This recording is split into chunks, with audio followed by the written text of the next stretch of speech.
Tao po. Tao po. Tiyo. Walang tao. Nasaan kaya ang tao rito?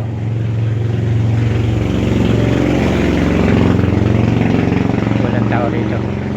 Hahanapin ko muna yung tiyuhin ko.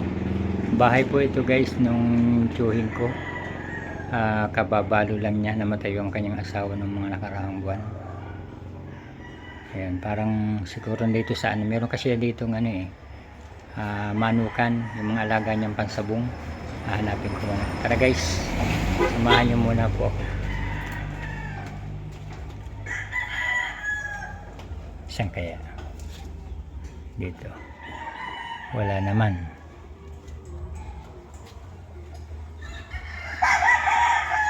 Ayan. Yan po yung kanyang ano, bababa tayo dito mga guys.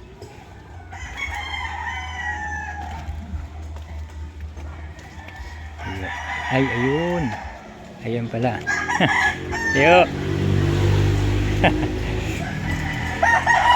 Ito pala ang inyong ano, manok. Ayan. Ano po yan? Ano? Tawag doon? Mga ilang buwan na yan? Estag na yan. Ang iba yung bull estag. Ilalaban na rin. Sabi na mga ilaban. Ayos ano? Oh.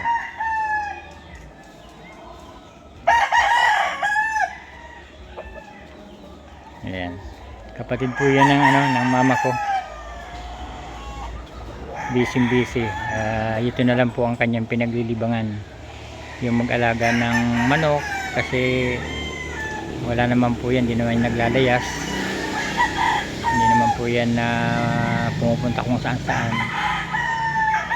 Ayan. Marami pala siyang alagang manok dito. Naalala ko mga kaurago ng bata pa ako, wala po ditong kabahay-bahay, iisa lang po ang bahay dito. Diyan sa taas na yan, waiting shade lang. Ang bahay po dito ay dun lang sa isa, nag-iisa. Pero ngayon, napakarami na pong bahay dito ngayon. Talagang parami ang tao sa mundo. Ayan, mga bato na ang ano. Ayan, tara dito guys. Isundan natin yung tiyuhin ko.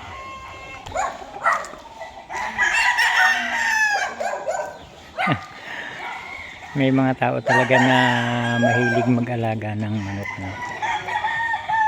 Malaking pinagkakapirahan kasi nila, kabisado nila ito. Minsan ay inaarkilahan. Inaarkila lang, ilalaban sa ano, sa sabong. Hindi ko alam kung ano ang mga sistema dito. Alin tiyo dito yung inilaban nyo? Nasa loob po. May edad na rin itong tiyuhin ko. Ito na lang ang libangan nyo, no? Ilan taon na kayo tiyo ngayon? 70 yan. Oh. Sa January 72 na. Kung sakitin ka, malamang talagang ikaw ay ano na rin sa higa. Mabuti hindi ka man masyadong sakitin, no? Kahit medyo slim ang katawan natin. Ayan. Kung walang diferensya ito itong Mata lang po. Ayan. Nasa vlog ka tiyo sa YouTube, sa Kauragon. Hay ka. Naka-vlog ka ngayon.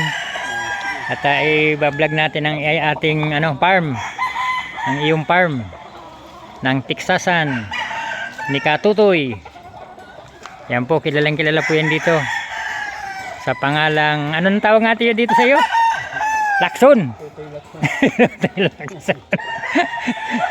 Sabi nung ako'y nagtanong diyan noon sa doon sa may barangka. Sabi niya, "Saan ka pupunta?" Nung ako nasiraan ng ano. Diyan po ako sa tito ko kay Tutoy. Ay kay Tutoy Lakson ba? Ay kumpare ko 'yun.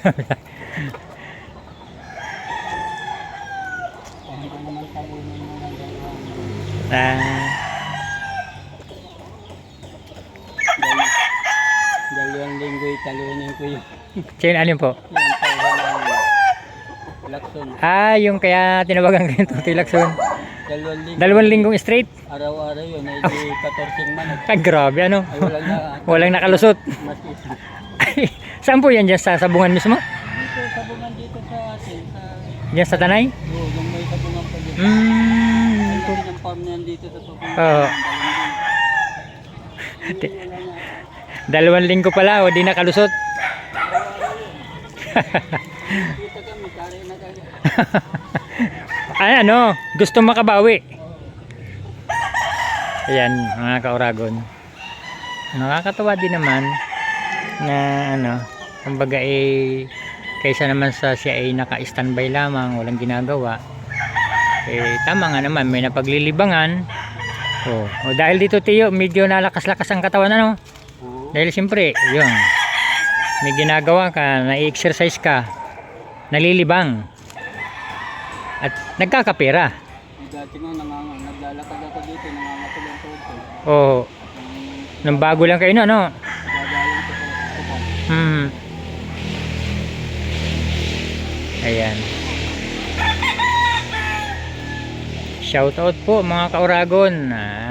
Bicolano rin po itong tiyuhin kong ito. Kaya lang dito na po sila talaga nanirahan. Napakatagal na po nila dito.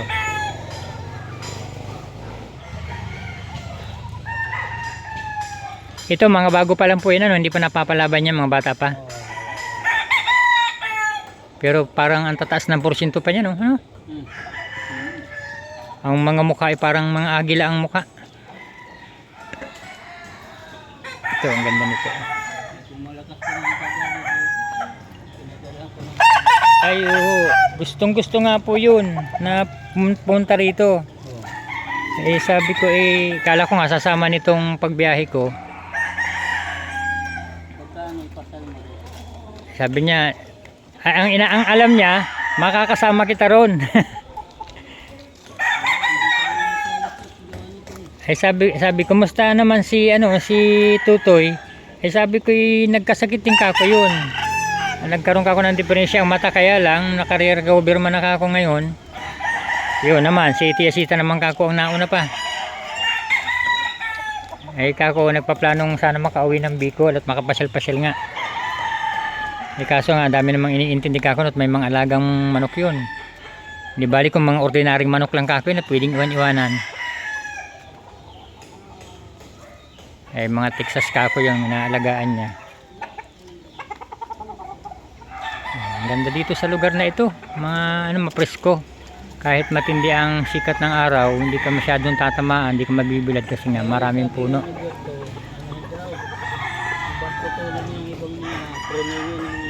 Mga sanga? Ay opo, maganda na po ito. Kaya lang, hirap nga lang ako sa araw-araw na paglilinis. pagwawalit. Oo. Kalilinis ko lang kapon. Mabasukal na naman. Ayan. Pumunta po ako dito mga kauragon. Ito ang everyday na routine ng buhay. Masipag yan tiyuhin kong yan. Dati ayan yung karsada po yan, pababa, papunta doon. Nandun ang mga lula ko noon, mga 1960 pa po. Andun sila noon.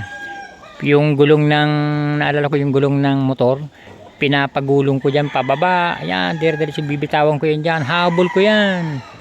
Kaya ngayon, napakarami ng bahay.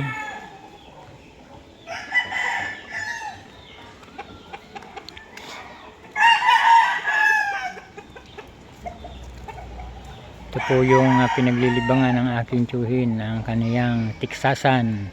Nasa ilan po ito yung tiksas mo? Nasa ilang piraso po yan?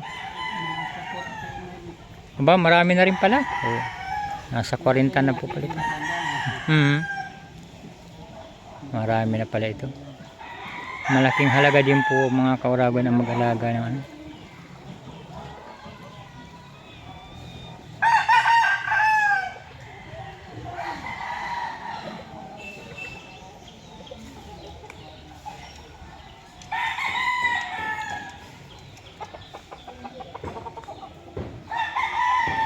Busy ang tao sa pag-aalaga ng manok.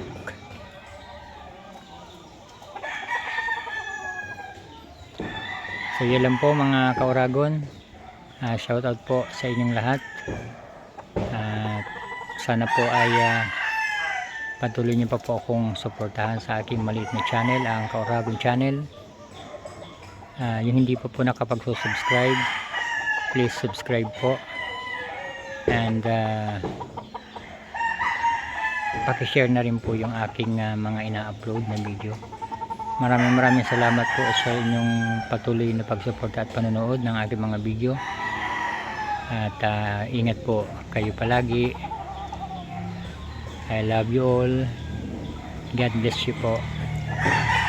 Bye bye.